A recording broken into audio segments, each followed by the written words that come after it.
Night, a successful night, and another great performance by the miracle man Daniel Jacobs. I think what you saw tonight was the difference between a world-class middleweight and an elite middleweight. A beautiful performance, masterclass, out of the ring for 8 months.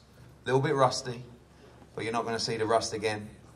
Already planning the next date for 2018. It'll be announced very, very soon, and I'm going to pass over to the miracle man Daniel Jacobs to say a few words. Thank you. Appreciate you guys for sticking around. I really felt like when I heard him in the first round, that was kind of a gift and a curse. Honestly, I wanted to go for the knockout, not just because I knew I could hurt him, but because of all the stuff that he was talking.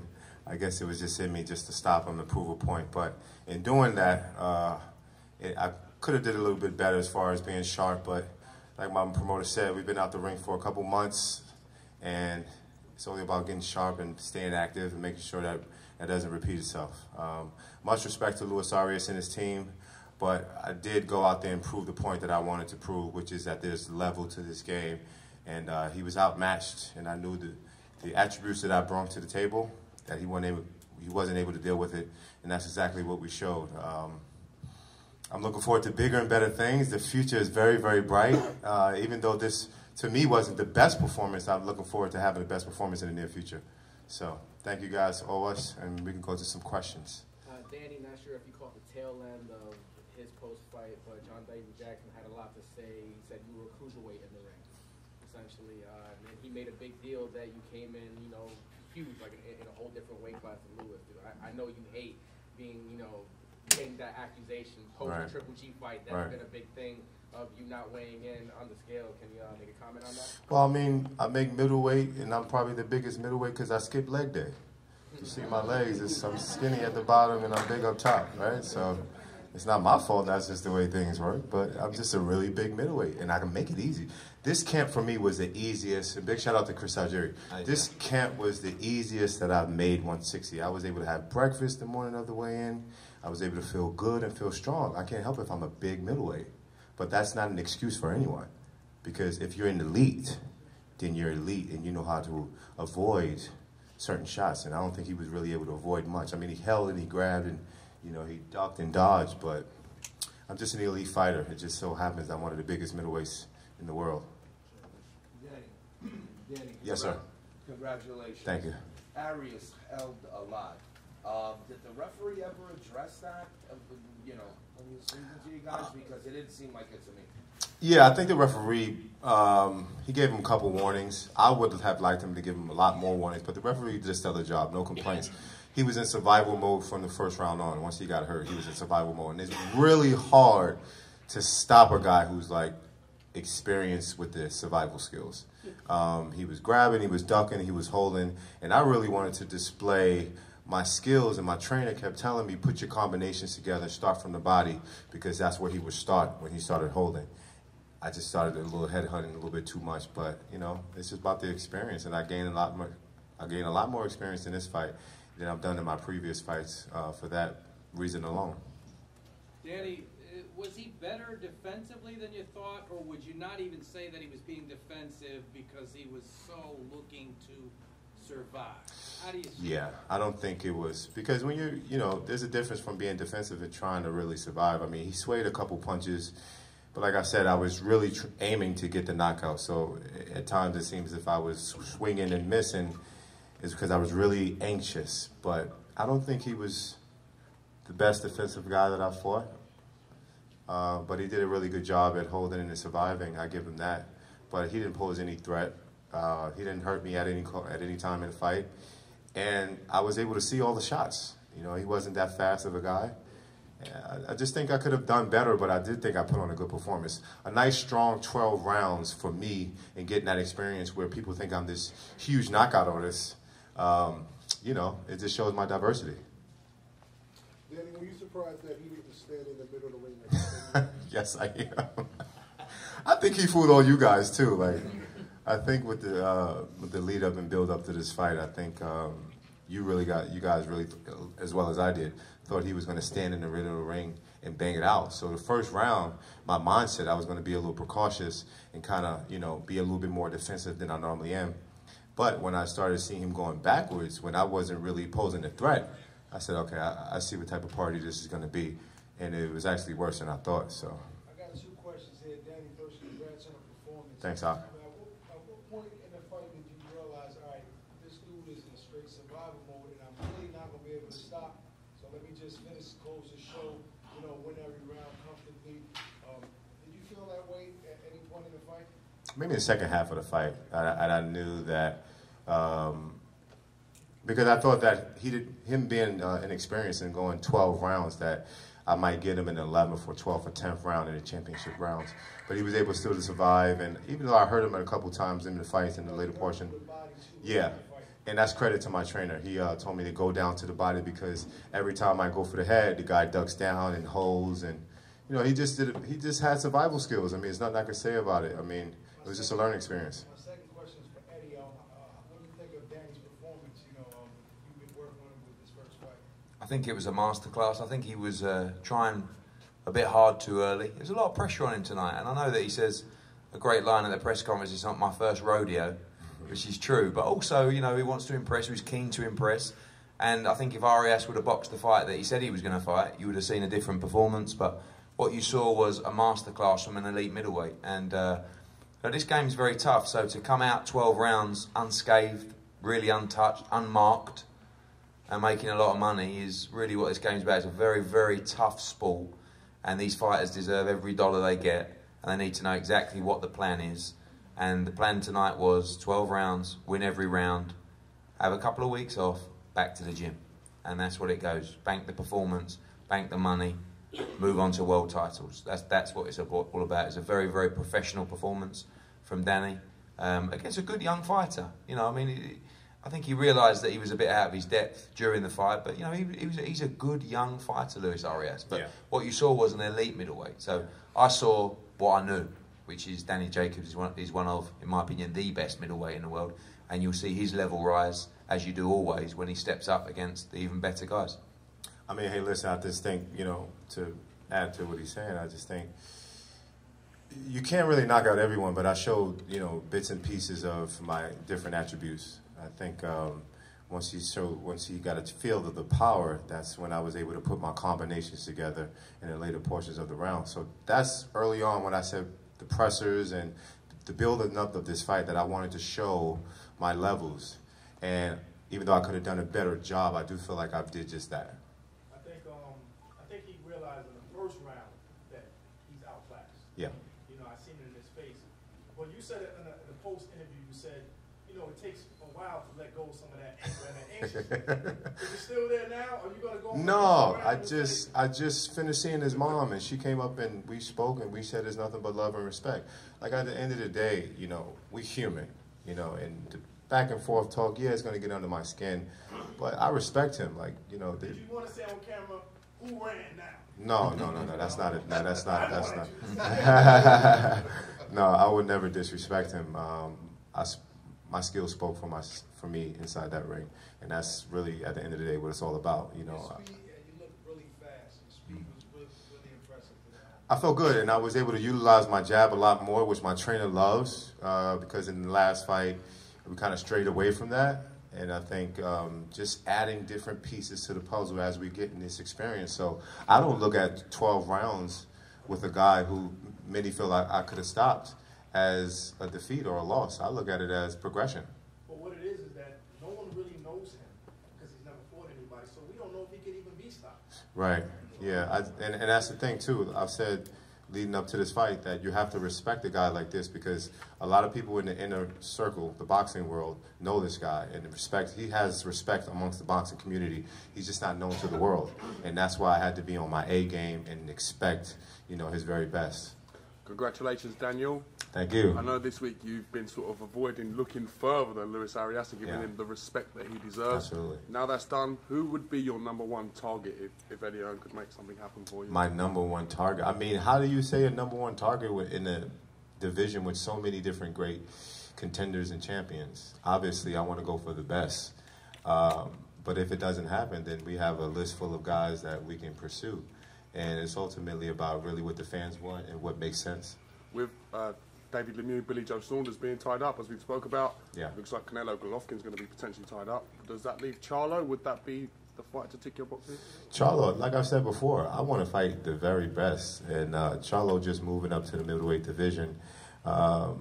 You know, some would say he has a lot to work for. Some would say he hasn't really proven anything to be calling out these big names and stuff like that. But I'll definitely give him a shot. What about some of the British guys? You've just had that exposure back in the UK. Yeah. There's some great middleweights back on the UK shores, the likes of Martin Murray. I'm sure he would jump at an opportunity. Does that interest you? Does that tick any boxes? I'm not sure if Martin Murray makes sense. I think that's going a little bit further down the line. I respect him, but I just think we want fights that make sense. We want fights that's going to catapult our careers to the next level, not fights where people expect us to win. Okay. Yeah. You had a lot of success out of the southpaw position. I think maybe even the knockdown occurred when you guys switched to southpaw. Oh, I didn't. I forgot. It was a. Oh, okay. Yeah, my bad. I forgot I knocked him down. Is that something that maybe we can see come out earlier in your fights, or do you wish you had kind of switched around earlier? Because it seemed confusing. Well, I mean, I just really, once my jab was flowing, I just stuck to what worked. And I switched southpaw to see if I can get the knockout because I wanted to go for overhand left. But it's just how I feel in the middle of the ring. It's how I feel in the moment, and it comes out when it's necessary. But I love switching southpaw. As you've seen, I've been doing it my whole entire career. I'm pretty good at it. I could be better, right, Pops? Could be a lot better, but boxing is a forever going learning process, and I'm always going to be a student of the game. But it seems like you're more effective from the southpaw stance. Could you fight an entire fight? I believe I can fight an entire fight, but you got to understand. All right, Andre. Don't talk my baby. All right. Don't talk my baby into trying. Not yet. But see, you got to understand, I have respect for this game. And when you're at an elite level, you have to fight elite. And fighting an entire fight southpaw, I don't know. I mean, I would love to do it, but, you know, I have to choose wisely who I do it against. After fighting Triple G and seeing, you know, Triple G and Canelo, do you still consider Triple G the scorpion of the division? No, I think I'm the scorpion of the division. I just think I'm now the most avoided guy, where Triple G had that claim. But like I said before, my job is really to continue that ladder because I don't cry over spilled milk. And I hate talking about, I felt like I won the fight, I felt like, and then people, you know, it's just a forever going argument. But I'm going to continue. Now that I have this new chapter, I'm in a great position, you know. We're chasing these guys, but we don't need these guys. We're going to do what we have to do because at the end of the day, as long as I do what I have to do in the ring and win, it's going to be by popular demand. And they're not going to have a corner to run to because, you know, the people speaks for, you know, what's real. Danny, Yes, sir. An expression you like to use. What level do you see yourself on Right now, what level? I mean, I'm at the top level, I believe. I'm just a little rusty now, but in my next fight, I think I'll be a lot more sharper, depending on who we fight. I think you'll be able to see the same skills and more. 1 of 3 is the answer. That's the level. Danny, how soon do you want to get back in there? You keep talking about the rust. How many months? We're going to be back in there in April. We're going to have the date, the venue, and the specifics. What, in a week's time? A couple days? Yeah. And that gives me great confidence to know that I can plan when I'm going to be back in the gym. I can plan my life. I can plan certain things and not have to worry about that. I'm in a really, really great position. Daniel, you seem relentless in there. Like you just walked through Luis Arias and not worrying about what was coming back at times. Yeah. Having been in with Golovkin, does that give you a confidence that you can take what these guys are going to throw at you and you're not Absolutely. sort of worried as much? When you've taken the best punch that people consider the boogeyman, it gives you that extra level of confidence that you can take a punch from, you know, anyone. You know, I take a really good shot, and this, what Arias is saying with this whole, I have a weak chin, he had an opportunity to hit me and hurt me and do all these different things. He didn't do it. And even when he landed a big shot, I came right at him. You know, sometimes I was doing certain moves and abandoning my defense just to show him, like, come on, I want to fight. I want to do exactly what you say. I don't want to run. And I never took a step backwards. Eddie, could we expect to see, I know you came all the way from the UK to showcase. I like that hat, man. Nice Batman hat. I know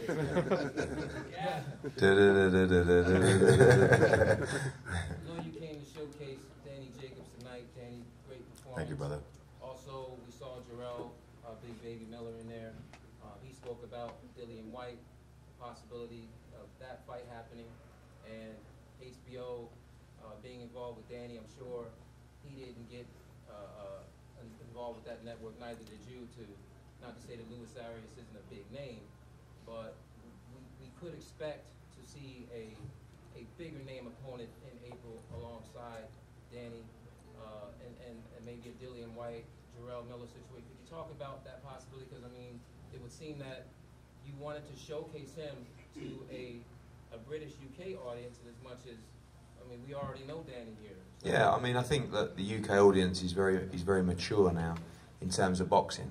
There's a lot more fanatical audience in the UK than there is in America in terms of knowledge, in terms of, you know, they'll be sitting up tonight watching Danny Jacobs box at 4 o'clock in the morning. And, you know, there's no plans to box in the UK yet. We're not going to rule that out, but his next fight will be in Brooklyn. And Jarrell Miller's a part of the plan as well because, you know, I think the Dillian White fight's a great fight as well. In terms of Danny stepping up to the next level, he's quite right. You know, we will do what we want to do, but we understand we have to provide good quality fights and fights that people are interested in. In an ideal world, he'd fight Golovkin next. You know, and if that was available and the rematch didn't happen, maybe we do that. If not, we'd like to fight the winner of Saunders-Lemieux. If we can't do that, maybe we fight Charlo. If we can't do that, maybe we fight someone else. But we are also governed by our network, who won't just let us fight, you know, Tom, Dick or Harry. It's going to have to be a top quality middleweight. And, you know, Danny Jacobs, one thing he's shown time and time again is he'll fight anyone. It's not a case of, oh, he'll be turning down opponents. But, you know, we need the right opponent. But this is about building Danny Jacobs into a position where the fight is unavoidable for the likes of Canelo and Golovkin. We're not sitting out here saying, oh, hopefully we get a shot against these guys. Like, no disrespect to Lemieux and Saunders. I see Danny Jacobs on a whole new level to those guys in terms of ability and hopefully in terms of profile as well and draw. So that's the level we want to get to, where actually they're coming to us saying, oh, is there any chance of a shot with Danny? Having fought Golovkin, some would say it will be fair. Yeah, 100%. Listen, he's nowhere near the size of the star he should be after that Golovkin performance. Okay? So in my opinion, he beat Golovkin. In other people's, you know, maybe it was a draw. Maybe it was 1 round to Golovkin. But you couldn't split the fight. So there's this guy who is supposed to be this animal, this superstar in Gennady Golovkin. And here's a guy who has bundles more charisma, just as much talent. He's from Brooklyn. You know, he should be absolutely mobbed on every street in New York State. Yeah? So that's really my job. And if I would have had him leading into the Golovkin fight, maybe we'd be in that position now. But we're building as well. We're not just building in the ring, we're building outside of the ring. And so, why do you think those things have happened for him since the Golovkin fight? Sorry? Why haven't those things happened? Because he didn't have a promoter behind him. Because he didn't have activity behind him. You know, you can't come out of a fight like that and a performance like that and not scream and shout. And he's not the kind of guy to scream and shout. But you need a vehicle behind you to push you and make noise.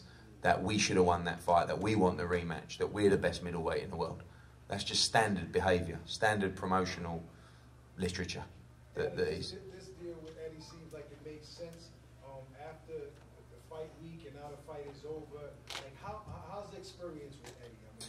I mean, this is the most promotion I've received, I think, in my whole entire career. The last 3 months. I mean, I was out in dinner last night and they were showing my commercial about 4 or 5 times in between the NBA games. So, I mean, it's just stuff like that that I feel like, you know, it's going to catapult my career to the next level. Having a guy investing into me and a network investing to promoting me, you know, and it just makes sense, and I'm glad it came at the perfect time. Eddie, not sure if Joe Zaguardi is here, but Danny and Demetrius Andre have history, having fought previously in the amateurs and things of that nature. Star Boxing, you just co-promoted a show with them. How feasible is that fight taking place? Yeah, again, no disrespect to Demetrius Andrade, and I put Charlo in the same bracket as well, and I put Saunders in the bracket and Lemieux in the bracket. I see Danny Jacobs as a level beyond those guys. Doesn't mean we won't fight them, because they're very good fighters, but we're really trying to establish ourselves as the major name in the division, and that's why I said about the 3, because I really feel like there is a 3, and that is Canelo, Golovkin, and Danny Jacobs. That's, for me, the big 3 in the division. Doesn't mean we won't fight Andrade, Charlo, Lemieux, but, you know, our plan is to be in the mix with those guys. So, you know, we want to make sure that we are up there as a brand, as a fighter, you know. So, yeah, Andrade. At the end of the day, I don't decide who Danny Jacobs fights.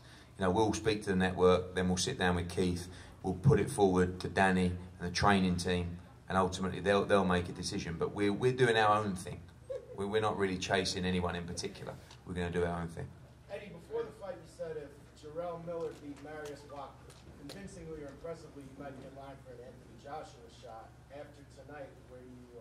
It was a good win. I mean, look, this is the Danny press conference, but, you know, Marius Wack, TKO 9, is a very, very solid scribe on a heavyweight's career. You know, he's been beaten a couple of times by top-level guys, Vladimir Klitschko, Povetkin. These are top. And Jarrell wore him down. I think Jarrell has a lot of learning to do. I think he shouldn't be stepping in just yet. He needs 1 or 2 more before he gambles.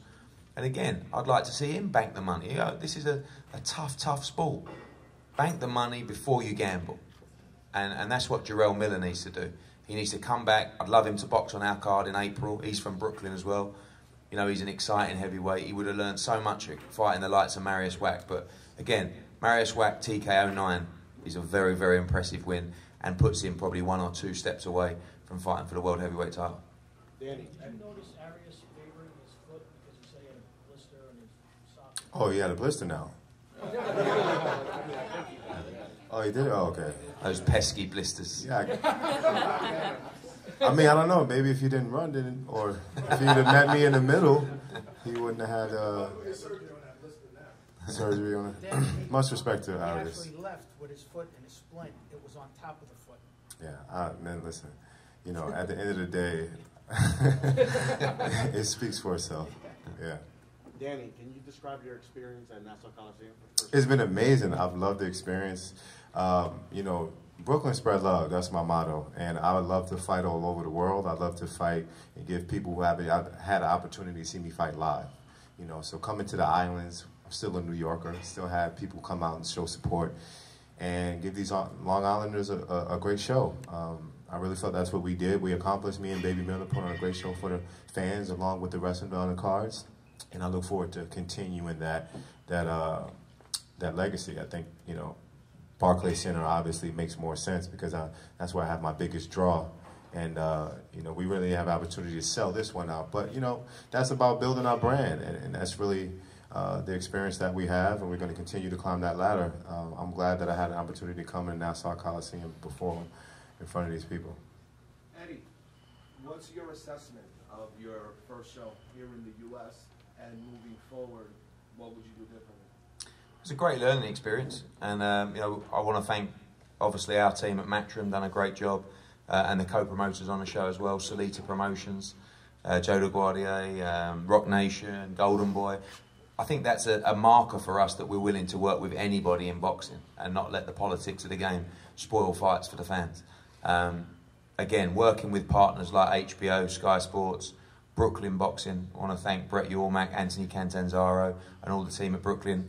Gina up the back there. And my man Keith Connolly. Keith, yeah, well, I haven't got onto him yet. But Brooklyn Boxing, you know, what I've found is there's very few venues that really drive the action, and Brooklyn Boxing do it. Well, what have I found about the market? Too early to say.